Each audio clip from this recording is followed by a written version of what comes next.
Hey, this is Claire at the Allentown Art Museum. Happy Textile Tuesday and happy Halloween as well.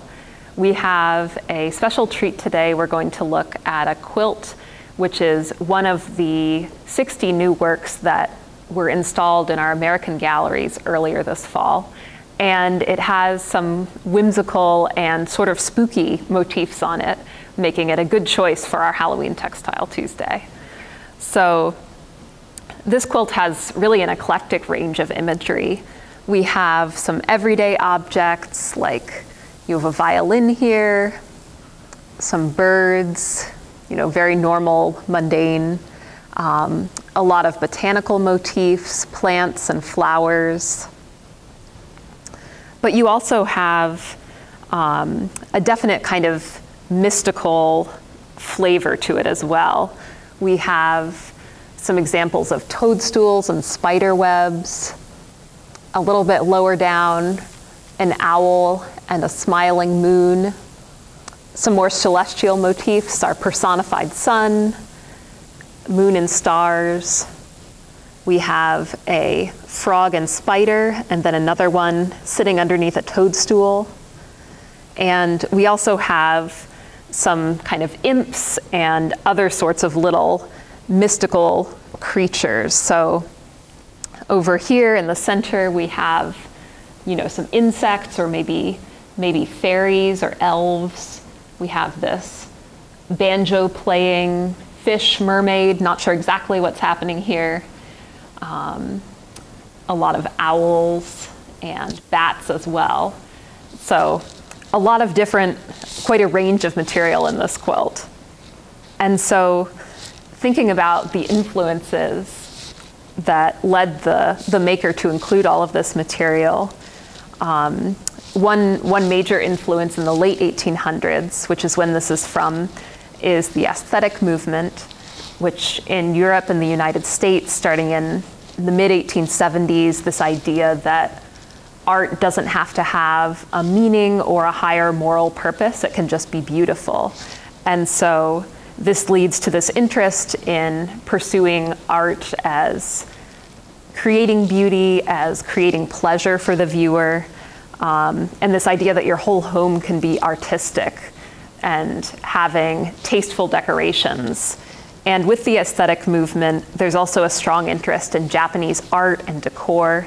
A lot of people are, for the first time, they have access to Japanese imports at various price points or Western-made goods in a Japanese style. There's a real fascination with the aesthetics of Japanese art, the asymmetry, and also the focus on the natural world.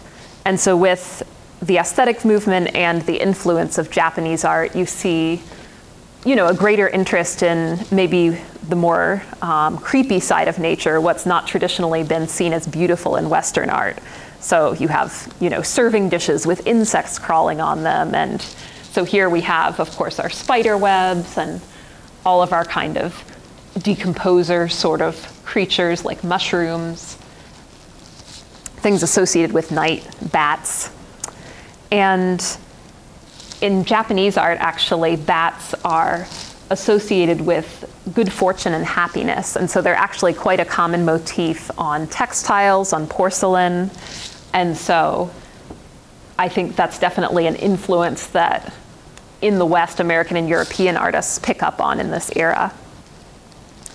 And another cultural shift is also this interest in magic and the supernatural in the late 1800s.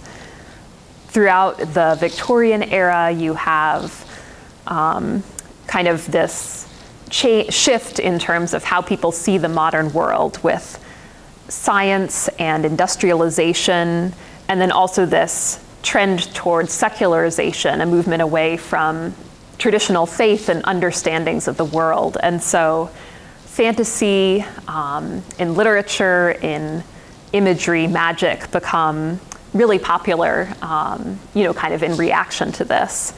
This is also the era of the spiritualist movement, when people communicate with ghosts or the spirits of the dead through a medium.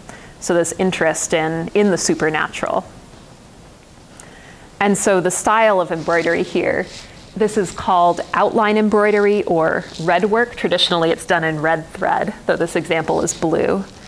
And this was hugely popular from about the 1870s through 1920s. Women would use this to decorate household linens and create objects like this quilt.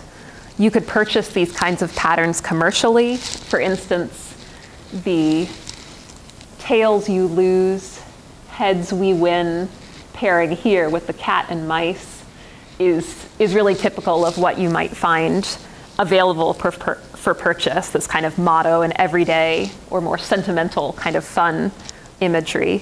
And we actually have a catalog with these kinds of patterns in our galleries next to the quilt that you can check out when you visit.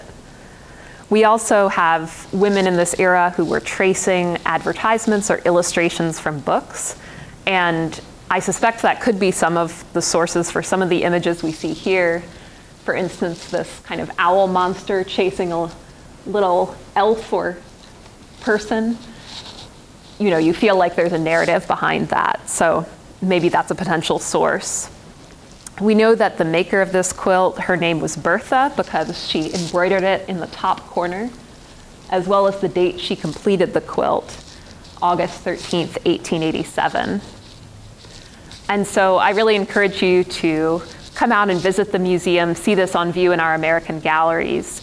It's really engaging, even to audiences today. It has a lot of kind of continued staying power. A lot of staff members were very intrigued by this. So, you know, it's a lot of fun. It's unusual. A lot of these quilts, you see more kind of sentimental or everyday imagery, and this one has a definite bent towards kind of the whimsical and the magical. Yeah, so please stop by soon, and happy Halloween.